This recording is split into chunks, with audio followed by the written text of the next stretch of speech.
conseil na kopesa mosala nzambe pasteur Mike Alambai grâce à Zali na PC Mbote Raisa Kinga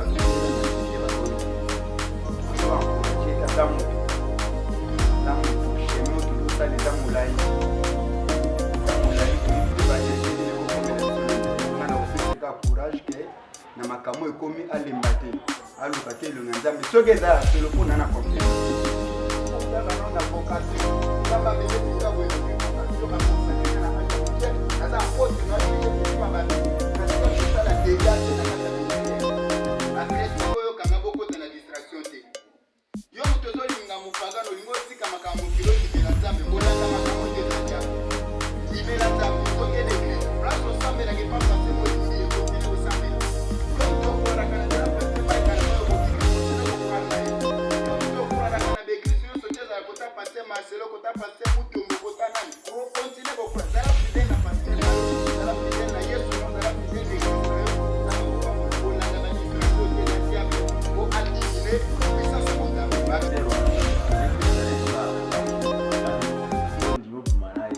yao beta ni masuru na ninga normal lakini internet beta masuru ndio fanya hii nani mambo wala ndio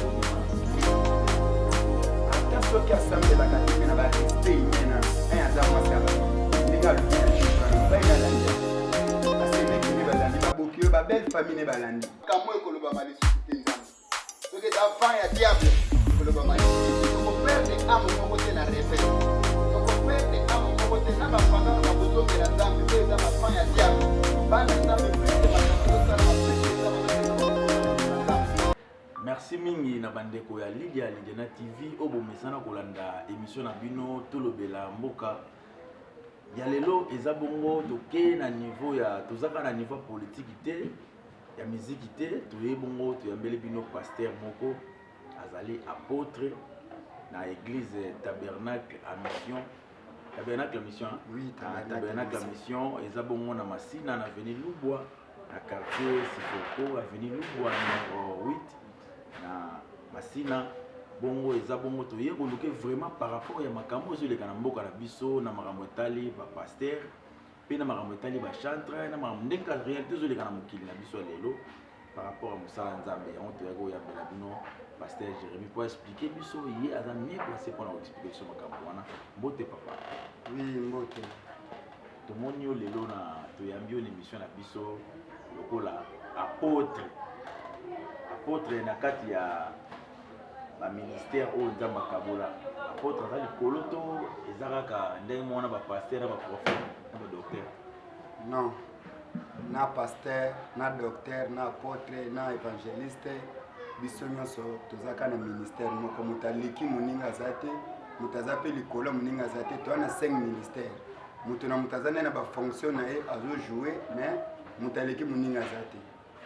Mais les lots vraiment tant que tu es mingi quoi par rapport à makambo zo leka na mboka na biso zo yeba makambo zo leka na mboka na biso par rapport à ba chantre ba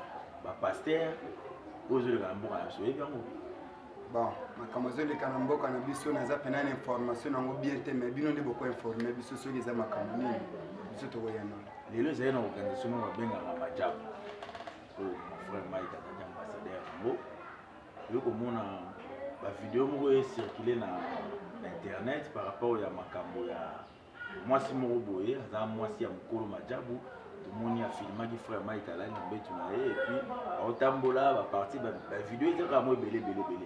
soit disant que ba maina frère Mike akwesi frère Mike pona yo koloba nini na basala nzambe na makambo ezoyela bakonde kwa. OK, conseil nanga na kati ya makambo ni za boye ndeko landanga malamu mutu oyo abimina pasteur aye na TV alobi nazo sauver milima batu pona bimaki na pasteur na ko confesser eza bien mais na d'autres termes ni na lobaki za malamu te parce que bayokanaki likamuna bango basali ye aye na TV bani koloba azo sunga milima bana nzambe to azo bungisa milima bana nzambe pona ngai asungi milima bana nzambe te apembisi nde milima bana nzambe alaki aluka pasteur atubela nkuliste babondeli pona ye avandi aluki nzambe après nzambe alimisi azongeli metango aleki na TV likamwezaki abatu mibale mais a mokili mobime yebi yango ata soki pasteur mtazaki na tort to likamango ezaki bongo to ezaki bongo te mais ya koleka na TV po na nga na moni za diable nte utiliser nzoto mwasi wana po na kobebisa réputation basala nzambe bazalaki bango mibale il paraît 3 fois mbala mibale première fois ezalaki posa note bongo deuxième fois bongo troisième fois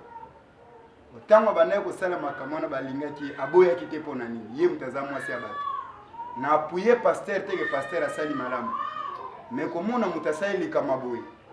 aleki mpe na te babandi kolobela yango bandeko tozala bato wana eza diable mpona kobebisa réputation basala nzambe pourquoi pas akendaki aluka mosala nzambe moko akonfese babondela mpo na ye wi moto akokwea na ye ser wana akokwea na ye ndenge akoyisamaki mais aluki elongi nzambe nzambe akolimisa ye akontinue mais ya koloba na public bato nyonso to bayo na bato esengai bayoka te na bapagano na bachrétien oyebi fois bato kombi ekiti mais ser wana sambela anete aza na yango ota mosusu pagano yo ndimi obima na ye ya obeta ne masolo na ndenge normal ake na internet abeti masolo ezodépendre na ye eza ne makambo ayebi ne makambo ozoloba wana teke fo omema na police osola na pasteur ata soki asambelaka te me na barespect humain nano aza mwasi ya bato ndenge alobi na TV wana mobali nalandi yango basemeki ne balandi babokilo babelle famille ne balandi estce eza respect ata asambelaka te na barespect nano boya moto yo osali ekobo na moto ata mwana mwasi aza ndumba ata bandumbu bazala na coin soki abimi na moto ayaka kopiblie yango eza soni mais sikoyo so ifo mpesa vraiment conseil oyebisa lipo avant mpe yebe pasteur mpo makambo mpe kwela yo moki fo oyeba mpeke site esport na kati na ofalaki soki oyo eza likambo boye nakima likambo oyo se frère mike ndenge parce que akwei na makambo oyo ekwe esalami mwa ebelebele mikolo uti oleka ti lelo yango makambo ozolanda ye boye okoyebisa ye nini lokola conseil oza apôtre conseil nakopesa mosala nzambe pasteur mike alambai place azali na pese mbote bayebisaki nga azobela na suite babonne guérison nazo encourage te aza mutu chemin oyo tozosala eza molai toyebi te baréalité nini ekokomela biso na nzela nga nakopesaka courage ke na makambo ekomi alemba te aluka te elonga nzambe soki eza ya solo mpo na confirmation te soki eza ya solo afukama aluka nzambe alimisa soki asalaka yango asala lisusu te soki mpe eza lokuta bino olobi bakanisa bino na mabe bakuta bino te soki eza diable moto azoutilize bato mpo badestabilize témoignage na ye nzambe akojustifie ye mais soki aza conscient ke likambo wana ayebi yango aluka nzambe ase repentir azongela nzela na ye donc naza na droit kokondane te mpo naa na baconfirmation te naza na bapreuve à l'appui te ezolakisaki likambo wana eza ya solo bamontage lelo ekomi ebele bamakambo eza ebelebele mais lokola mwasi wana ye moko atémoigne alobi bavérité nga conseil na bapesa pasteur mark soki ayebi likambo aluka nzambe akolimisa ye akontinue nzela soki mpe ayebi te atika kojustifie alukaka nzambe akolongisa ye un jour na manière mosusu azwa courage atika nzambe te akontinue lite eza molai pasteur moïse alobi kopo wana eyelaka ye bapropozaka ye makambo wana babandi kopesa ye bapesaki ye lopango bapesi ye motuka apres ntango bayopropose makambo wana aboyi ayebaki ndenge esukela mais frère mike alandaki yango alandi miele wana andimi akoyisama ne na makambo abongo soki otali bavideo ngo abinaki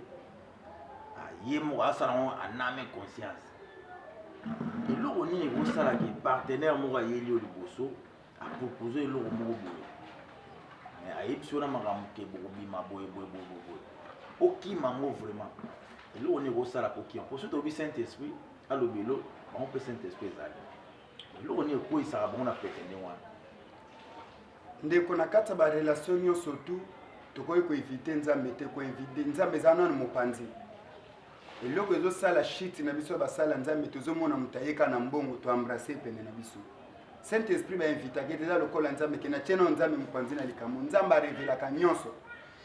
tozoambrase bato mosusu pene na biso mpona bainteret personnel mpona babien matériel eno mpo bayekoede biso diable akopesa mpe motu mbongo apusani peno me mpo adestabilize yo donc nzambe soki moto azoya peno na ndenge malamu nzambe akorevele ye tokolongola saint esprit te moto akoki koyede biso ezaka saint esprit soki totie saint esprit kasi tokufi te biso no tozwi bachance wana be tozokutana na bato mpe ngai oyo naza boye nazodirige église nakomi pasteur na age ya 14 ans lelo oyo naza na ba 30 et quelques 33 ans naosalela nzambe naza mpe na mwa baexpérience na ngai nakutana nango nakutana na baproposition mais place moko okeba bengo boye saint esprit biso kokende place wana te tala likambo wana nsima nango ekozala boye tala likambo wana nsima nango ekozala boye oyebi ke bapesaka mbongo na prophète mpo akende komodile peuple ya israel akendaka koconsulte nzambe nzambe apekisi ye mais loko azali na besoin mbongo akenda ye kaka oyimaka makuta nango na nzela eya na bato mpe nzambe apekisi eleka mais lokola aza na baintérêt personnel asali yango kaka akuta na baconséquence do tokoevite saint esprit te mpo na likama paster Moïse Mbiye soki kope ezalaki ese moyen akota yango na profondeur eza te mpo na yebi te bapropose ye paster Moïse Mbiye nini balobaki nini nanoki wana monoko ya paster Moïse Mbiye te bayebisaki nini baproposaki nini nayebi te mais paster Mbiye c'est un homme de Dieu oyo nga nalingaka mingi na respecte ya mingi azosala mosala nzambe ezomonana paster Mike azosala mosala nzambe ezomonana soki eza étoile na bango diable aza na mposa renverse bango conseil na kopesa bango mibale bazala mayele babatela carrière na bango mpo toa na besoin ya kozwa ndoko nzambe atie kati na bango mais diable aza na mposa aravir yango mbongo ekosila mais bonzambo eza kati na bango ekosila te alors diable azoutilize bamoyen mpo asilisa bonzambo eza kati na bango ndeko saint esprit aza na réponse ya malamu koleka bato nyonso motema no ndenge ezala mpona yeba makambo zokana na motema na fo saint esprit arevelenga so saint esprit arevelenga te nakoyeba ndenge okoya pepe na nga nalikanisa malamu na bomutu mais esprit oza na likambo mosusu kuna na motema nozolinga osala na nsima likambo wana mais soki saint esprit arevelenga kotyanga mosika na yo donc toevite basentiment mpo moto aye na mbongo mpo moto aye na nyonso tu oembrase pene na yo nzoka na nsima aza na eloko moko azokana asala yo tala sikoyo baresultat boye. Est-ce que pasteur Moïse Mbiye aza na mwa rakini moko na pasteur mo ya limité alobi ke pasteur wana akindopesa mwasi moko mbongo aza na audio abimisa moko tu lelo jeudi na kobimisa mo te esalami kabimisa mo to otonga na page na ye aye na chere alobeli yango na ndoko ya mate ya boye est-ce que mpona yo mosala nzambe akosala eloko ya bongo entre bino mais obimisi yango boye na mate ya boye mpe mokili mbeyemo na internet mpona yo ozwango nde oui nalandaki yango wana nakobuka lokuta te nalandaki nde paster Moïse Mbiye alobaki mais alobaki lokola intellectuel lokola mwana nzambe paster Moïse Mbiye atangaki nkombo ya moto te alobi kaka paster moko entre première cité betel na 8e rue kota apotre Mutombo place wana baeglise eza ebele bato nde babimisi nkombo ya paster Marcelo mais paster Moïse Mbiye moko atangi nkombo na basini ndenge azolobela par rapport a motu wana ke ndenge mwana kaka soki azoloba ondire mpena ye nde so lolo efunga mbo ye nde moto akota est ce que moto alobaka makambo bien wana boye ya makambo lolo ezaka paster Marcelo baza ebele oyo ta mosusu mpe bayebani te baza ebele oyo balobaka pourquoi bakotyeka koma paster Marcelo ta mosusu Moïse Mbiye azolobela motu mosusu alobela on a mode conditionnel soki moto alobi likambo aprécisaka te ata bokena bajuriste bakangi ye bakoverifie alobi on a mode conditionnel aprécise teke moto alobi likambo eza paster atangi koma paster Marcelo te soki atangaki nkombo na ye wana sava mais atangi nkombo ya motu te asali sagesse soki mpe eza paster Marcelo biso toyebi te soki mpe eza na numéro alobi entre premier biso tokendoka sikoyo baeglise eza ebele ezaka paster Marcelo te. Merci papa wana ezalaki bongo apôtre Jérémie Musinga ya église tabernacle ya mission awa na masina na avenue Lubwa numéro 8 yenda yanoli biso makambo ya frère Mike Kalambai mpe bapaster Moïse Mbiye ndenge baréaction na bango ezalaki par rapport ya badossier bazalaki nango mais toza na likambo tonga totuna ope lisusu na kati ya église na yo tabernacle est ce que ezala na kati ya organisation ya baéglise de réveil oyo Dodo Kamba aza président. Oui, biso tozali église du réveil du Congo. Tozui mukanda na commune o babengaka autorisation de bâti. Mais to commune na niveau te akene ko s'enregistrer kuna na et pas pasteur Dodo Kamba na RC parce que na tozui ba directif ta ko koma kuna. Mais pasteur Dodo Kamba le gars qui pas Israël Mutombo. Sola lobiki azokanga baokanga l'église mikolo zo baokanga l'église oyo eza affilié te kuna na kati ya RC siko olobani place wana. Oui, wana évêque général ozo diriger biso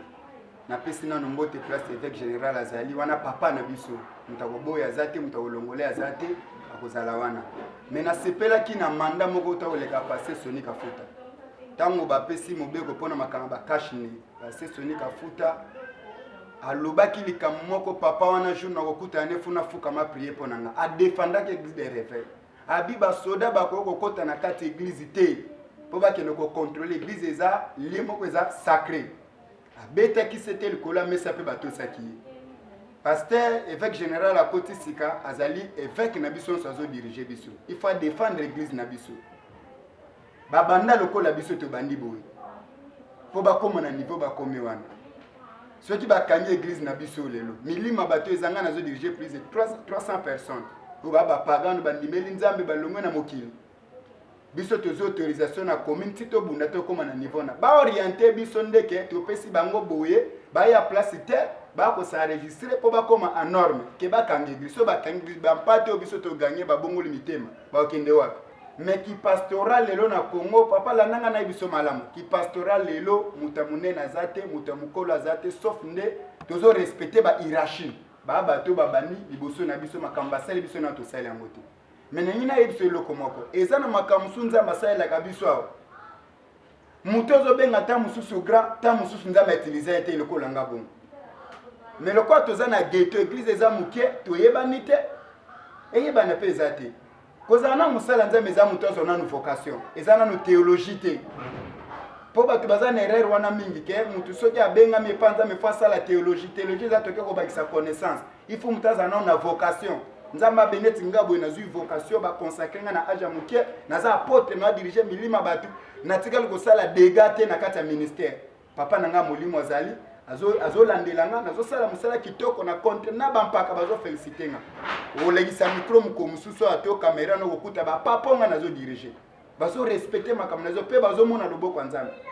paster amonene azalaka te me na badéontologie pastorale na korespecte na bia oyo abanda mosala liboso na nga oyo aza ene na ngai naza na droit komanke respecte funa pese naza na droit komanke respecte funa pese respect funa tose so nakutana patriarche so nakutana papa toya na baine toya na bapatriarche toya na bapapa toya na c'est génération nga mpe lobi na kokoma mpe mutu naza mpe na posa bato mosusu babenganga mpe papa patriarche do nakomanke mutu respecte mais paster amonene azalaka te paster amoke azalaka te neti nga boye nakopesa exemple na biso oke na ndimeli nzambe na bani nakomi mosala nzambe na 14 ans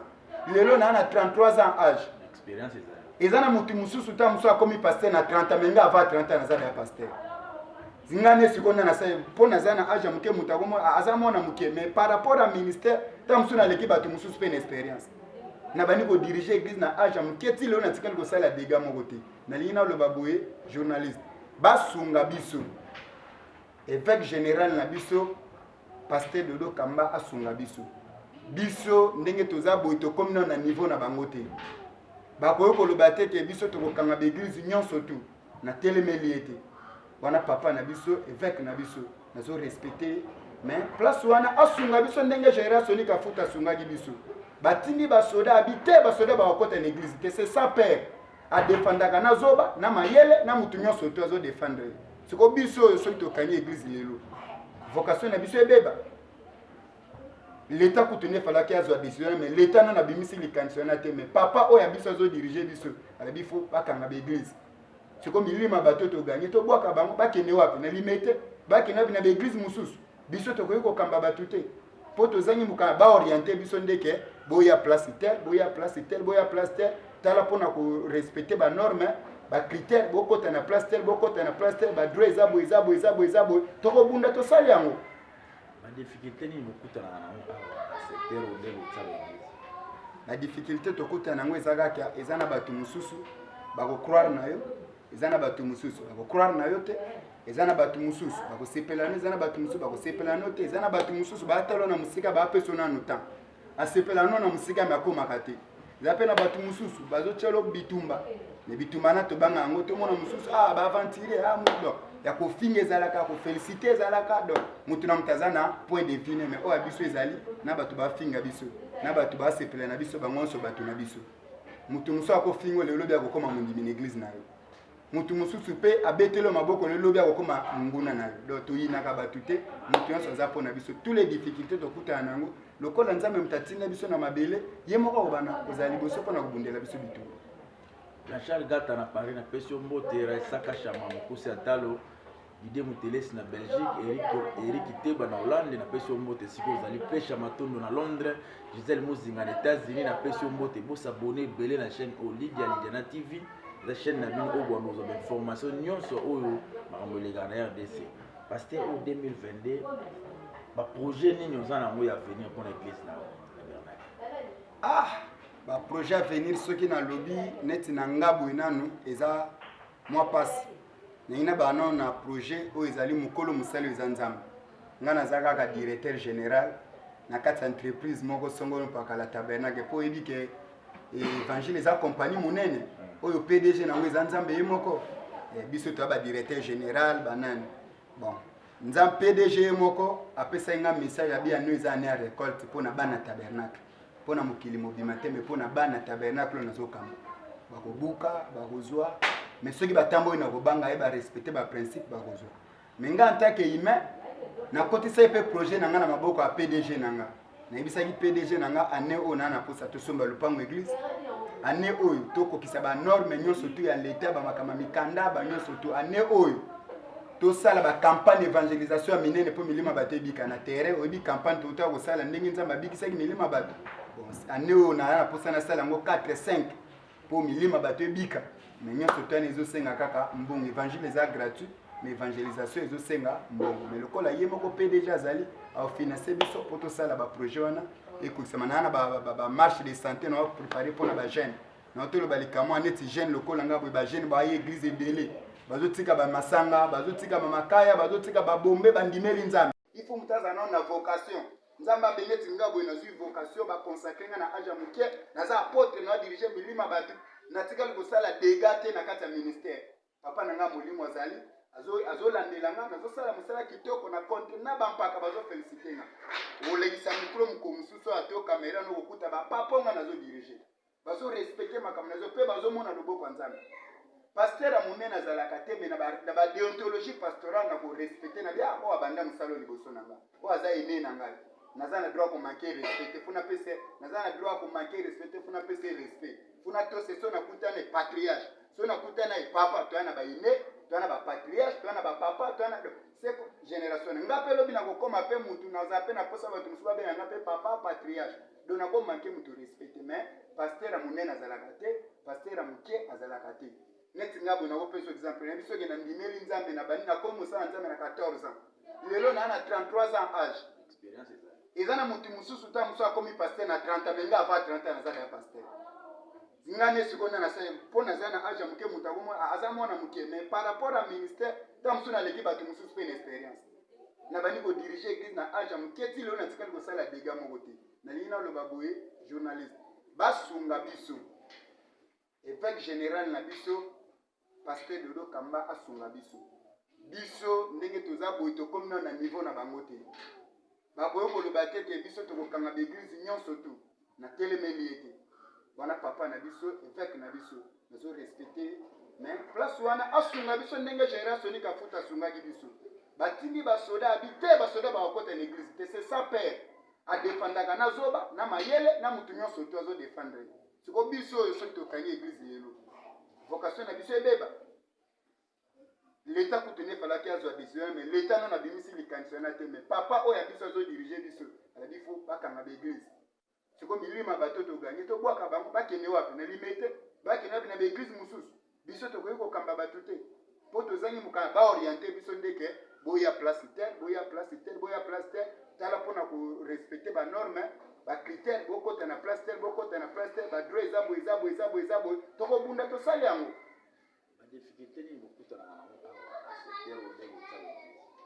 badifficulté tokutana yango eza kaka eza na bato mosusu bakocroire na yo eza na bato mosusu bakocroire na yo te eza na bato mosusu bakosepelano eza na bato mosusu bakosepelano te eza na bato mosusu batalo na mosika bapeso nano temps asepelano na mosika makomaka te eza mpe na bato mosusu bazotyalo bitumba me bitumba na tobanga yango te mona mosusu baventile moto ya kofinga ezalaka kofelicite ezalaka donc motu na moto aza na point de vue mais oyo biso ezali na bato bafinga biso na bato basepela na biso bango nyonso bato na biso motu mosusu akofinga lelo de akokoma mondimi na église na yo motu mosusu mpe abetelo maboko lelo de akokoma monguna na yo donc toyinaka bato te motu nyonso aza mpo na biso tous les difficultés tokutana na yango lokola nzambe moto atinda biso na mabele ye moko akobanda kozala liboso mpona kobundela biso bitu Jean-Charles Gata na Paris na pesi mbote Raisaka Chama mokosi atalo Didier Moutelesi na Belgique Eric Teba na Hollande na pesi mbote siko zali Pesha Matondo na Londres Gisèle Muzinga na États-Unis na pesi mbote bosa abonné belé na chaîne Olidia Lijana TV la chaîne na bingo bo nous avons information nyonso oyo makambolega na RDC parce que en 2022 ba projet ni nous en avons ya venir pour l'église baprojet à venir soki na lobi neti na ngabo inanu eza mwa pasi ina bano na projet oyo ezali mokolo mosali eza nzambe nga naza kaka directeur général na kati entreprise moko songolo mpaka la tabernacle po yebi ke évangile eza compagnie monene oyo PDG nango eza nzambe ye moko biso to ba directeur général banani bon nzambe PDG ye moko apesa nga message ya bia no eza ne récolte mpona bana tabernacle mpona mokili mobima te me mpona bana tabernacle nazokamba bakobuka bakozwa mais soki batamboyi na kobanga ye barespecte baprincipe bakozwa me nga ntake humain nakotisa ye mpe projet na nga na maboko ya PDG na nga nayebisaki PDG na nga ane oyo naa naposa tosomba lopango église ane oyo tokokisa banorme nyonso tu ya leta bamakama mikanda banyonso tu ane oyo tosala bacampagne évangélisation ya minene mpo milima bato ebika na terrain oyebi campagne touta kosala ndenge nzambe abikisaki milima bato ane oyo naa naposa nasala yango 4-5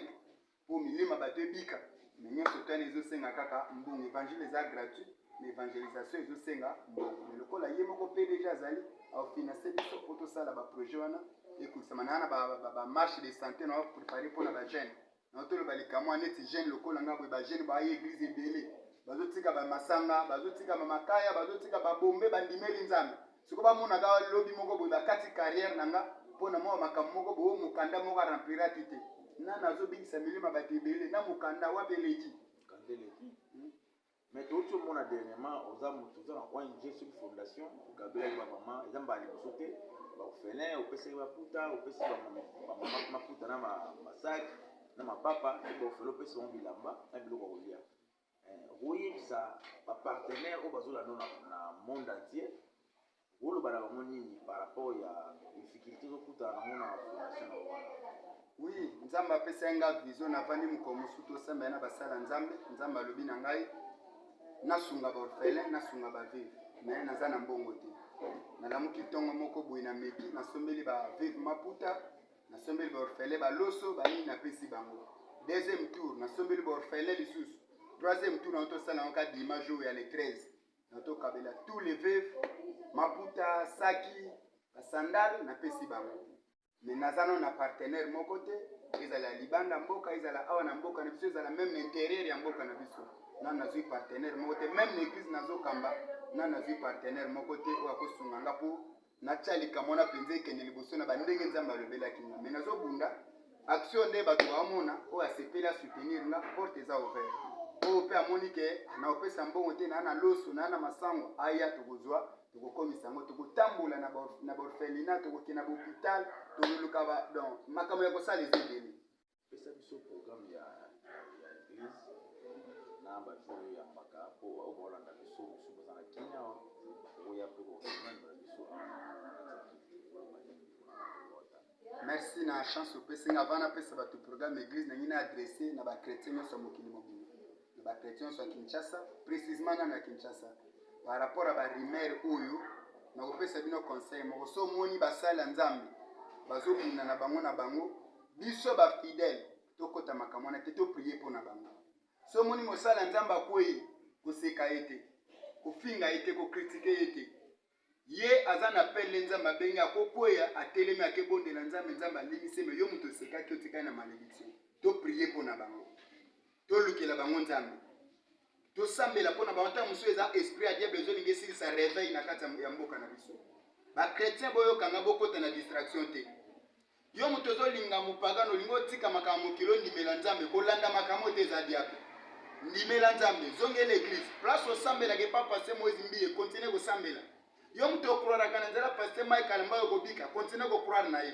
yo moto okuraraka na baeglise nyonso te ezala kota paster Marcelo kota paster Mutombo kota nani continue kokura zala fidèle na paster na yo zala fidèle na Yesu no zala fidèle na église na yo nzamba kopambola kolanda ba distraction te eza diable po adiminer puissance ya bonzambe barozikriste baosala makambo bato bamona nani ake kotelemela bango paster aza motu mai na makila nazodefendre bapaster te omona teke eza diable po affaiblir christianisme na Congo bamusulman babundaka kuna est-ce balongwaki omoni bafinganaki eza baréalité place bato bavandi makambo ezangaka te mais pourquoi kaya bapaster église de réveil mpo motu nyonso to afinga akritike église de réveil eza na moto ndenge patriarche na biso mokambi na biso paster Dodo Kamba alobaki confession religieuse oyo tozoloba eza na puissance église du réveil tozwaki mokanda na nzela ya président autai koleka président Kabila pesa biso babenga kango nini akomisaki yango confesseur religieux na 2003 lelo eza ndenge moko na catholique ndenge mona kimbangiste de reve eza mokete oui reve eza église ambo eza confession mokete eza ya munene bapasteur ya minene bazali baosala makamino ezomonite bapasteur Dodo Kamba bapasteur Soni bapasteur Mutombo bapasteur Denis Lesi bato babundi bapasteur Mukuna bapasteur François Mutombo bapasteur Giziamina basali bakampagne ya minene milima batebiki wana baza baicone na mboka oyo basali baba exemple à suivre bapasteur Kakenza baza ebele na kokotanga bakombo te donc baosala mosala ezomona na biso mpe tozolanda bango lobi bakolemba biso nde tokotelema ngai na problème nange ezaka oyo balobi ya évêque na biso alobi akanga baeglise mosusu wana mpo tokokisi banorme te non lobi bakolemba soki akangi ntango ya kolemba lobi milimo wana ekokende wapi banani bakozwa relève na bango baede biso nde bapesa biso banorme ke bosala boye bosala boye bosala boye bosala boye mpo bokoma mais eza te ke akota eloko ya bongo eza malamu te nayebi kende na lobi boye pesa eza mosala nzambe lisusu numéro ya telefone na ngai ezali 0900 45 0945 34 22 wana officiel 0945 34 22 numéro ya orange ezali 08 44 33 55 79 numéro nanga yango wana soki oza na besoin obenganga église evani na avenue Lubwa quartier Matadi commune Masina nayambaka mardi twana prière tosalaka jeudi miracle wana oh la ya soko yango kokuta kombe ya bapapa kombe ya bamama kombe ya baka kombe ya bamaladi ya grave ya babika mutaya azotambola te prière atamboli donc jeudi miracle banaka 6h et c'est la 10h30 toza na kilt na biso ya dimanche banaka 6h ti 10h30 programme mercredi ezalaka 15h ti 18h na yambaka mardi de 8h à 14h wana eza jour ya consultation prophétique ozana likambo ezotumisa yo bengi biso te oye tokopesa adresse mbongo te mais ntango nalobi mbongo te elingi koloba teke tolingaka mbongo te kokuta jeton te kokuta eloko te soki oye toyambi yo motema no esepeli opambola biso tokoboya te tokozwa mais tokosenga mbongo te ava tosala nini toyamba yo mais bible elobi bakende pa mosakoli maboko pamba te donc napesi bakongole mbote napesi bakinois mbote napesi bajournaliste mbote na mosala basala ya kitoko bazopanza sango e nalingi mpe napesa so bajournaliste etoli mosusu makambo oyo ifu botala dimension ya kolobela yango bogravité yango te baaktualité etikalika wana makambo bapaster non makambo eza ebele ya kolobela makambo eza ebele ya kolobela boyeba ndenge ya kolobela yango bolumo basala nzambe balivraka yango bongo te donc boyeba ndenge ya kolobela yango église soki tolobi totika église moko na Congo tokokota na église nini nalina sulisa so tobi totika église moko église nini tokokota oyo balobi bakanga baéglise nyonso to eza no bien enregistré te bato baza na masina awa bamosusu bazala te na mbongo ya transport te po akesambela akekota na église nini bobomi bato réflexion wana eza bien te batika biso to évolue me bapesa biso baprincipe tokotosa mpo mosala ekende liboso mutu moko te akoacheve bato nyonso to aganye bango bible elobi oyo akorate nepe ya Eliza okufa nepe ya Zael yana mutu mosusu akokota na église apase mutu te ata bamiracle wana pase mutu aganye te me apôtre Jérémie aganye mutu mosusu pase mutu azwi te me pase Soni Kafuta azwi mutu mosusu pase Soni azwi te pase mutu azwi te pase Giziamina azwi te me ngaka nde ozomona nga boye nazwi na masina akangami nepe na ngati nyonso lokumu wana pourquoi siko biso tokangama non évêque général a changé de décision wana décision na nga en tant qu'apôtre o nzambe apakoli baconsacre nga nasengi na papa na biso naza mwana na yo décision wana ezalaki mwa bien te papa pesa biso baprese mosusu tokotosa me ya kokanga lobe na biso langage lokola général Soni Kafuta alobaki mpo na église de réveil soda moko akokota te bato bayokaki ye protéger biso bana na yo protéger biso baberger na yo protéger biso baserviteur na yo ekozala malamu soki église ekangami lelo bapagani babungi nzela etumo ya okita pamba mutu na mutu mosusu alingaka ndimela nzambe kaka na nzela paster Jérémie ntango yo okangi église wana apesi raison ke paster okuta akangi église ebongonga loyi oya kozwa makila bato pamba na mutuno papa osali mosala bongo te biso kitoko to biso toza bafruit ya kosalela nzambe akozi no makambo yo osala na mboka oyo epesa biso mposa kosalela nzambe okoya makila bato miso ya okita likolo no papa mpo akangaki église intel yango ngai napengwa na ngai wana mwa conseil na koya kobakisa mpo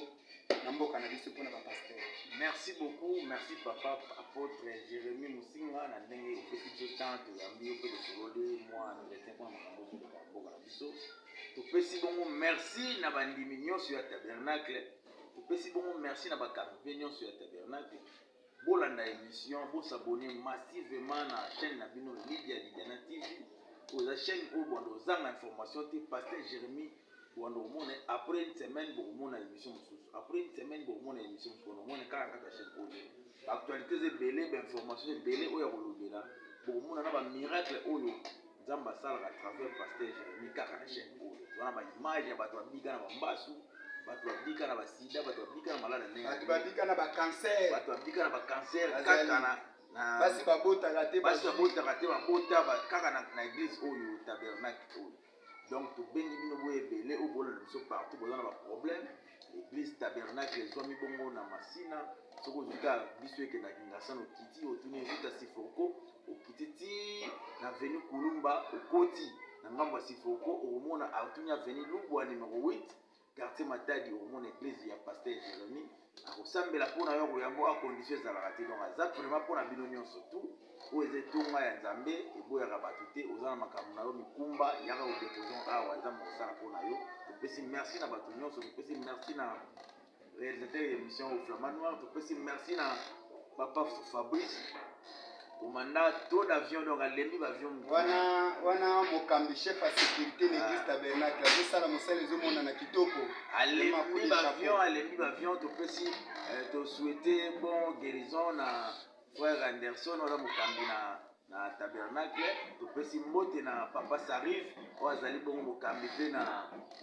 tabernacle. Frère Moïse asimbasimba babouton nyonso tu ye nde alandelaka makambo etali son, makambo etali balumière, makambo tu ya église tabernacle. Tokutani bongo mbala nsima kaka na chaîne oyo Lidiana TV na ete pasteur so ya eloko moyo basi. Oui, nazo bato balandaka nga batelespectateur balandaka nga baabone na biso bokota bosabone na chaîne oyo na YouTube olanda émission kitoko bokomante yango ekozala bien e bobosana te nazongeli programme na ngai ya chaîne na ntingi télévision nazongeli yango talaka chaîne wana ezotalama makasi chaque lundi à partir ya 16h omona nga deja na émission nakoki kobosana te na saluer honorable Ntingi Pululu chaîne wana ezosala makambo minene tomona mpe makambo ezosala honorable tokoinvite oya komona client na yo ateyaka na TV na chaîne na yo oya komona mpe place aosala mosala ndima invitation na biso honorable oya komona ekosala mpe bien visibilité wana ekosala mpe bien oya mpe komona place osala ekozala bien vraiment. Merci na maman Lydia Kusikumbala sikoza na poto mbote na mingi yenda za propriétaire ya chaîne oyo tupesi mbote na frère Pia balobi déjà comme lia micro liboso ba ndini donc na peso mbote sikozali tukutani bongo mbala sima kaka na même chaîne bo raté te pasteur Jérémie na ntingi télévision pe lisusu pe bobo sanate pasteur Jérémie po zoyer mikolezo ya awa na asi ata 2 jours kaka soko petit pasteur Jérémie Musinga la chaîne na moko ya YouTube ezali bondo zo ba intégralité ya ba jeudi miracle nyonso makambo ngene lekala Nzambe sala nako sambela pona bango tati sambela kwa de mituna bandelo bota Seigneur na sambeli pona batu nyonso balandi biso na ba oba kolanda biso na ba pasteur nyonso makambo ezoleka na mboka pona ko déstabiliser témoignage ba pasteur na koisi yango makambo ekoloba malisusu te Nzambe soki eza vent ya diable ekoloba malisusu te toko perdre âme moko te na réveil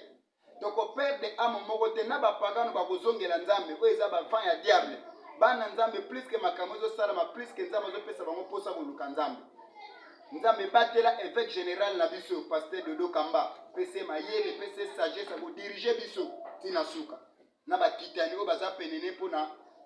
mosala oyo azosala pambola mokonzi ya mboka na biso nakobosana ete Nzambe yini moto aza garant ya nation ya RDC moto azodirige biso pambola epese nzoto makasi pambola bachambre nyonso parlement bainstitution nyonso na Sénat kuna, pambola na gouvernement, pambola premier ministre na gouvernement, ne pambola ba député, pambola ba professeur à l'université, pambola ba étudiant, pambola ba ngopesa mayele nzamba lola. Ba diaspora nyonso,